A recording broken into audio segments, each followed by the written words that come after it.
My grandma might be so mad at me for telling this story, but my grandma ended a generational curse in less than 15 seconds. And what wound up happening was that my grandfather is a very old school Italian man, and Italians are like Hispanics, but like more aggressive. Okay. And my grandmother is Puerto Rican, and she's like a take no shit, comes from a matriarchy family. And one day he was leaving for a business trip, and he got mad at her for something, and he hit her. And when he hit her and she landed on the floor, she literally said to him, she was like, "If you ever do that again, I will hit you in the face with a baseball bat while you're asleep."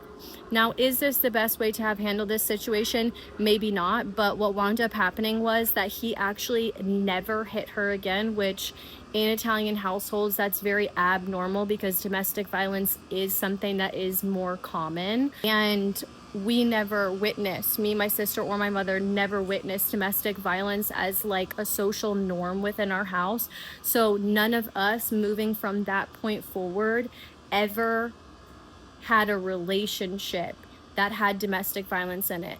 And I think a lot of people don't realize that the things that you see when you're very young wind up becoming the patterns that you loop into as you become older. And they lie in the back of your brain as subconscious patterning. And they run, and like you don't think that they're abnormal because they've always been there.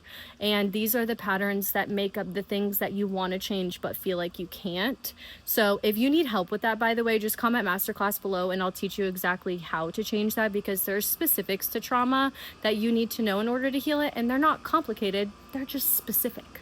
But yeah, that's the story of how my grandma ended domestic violence, the generational curse inside of our family, in 15 seconds.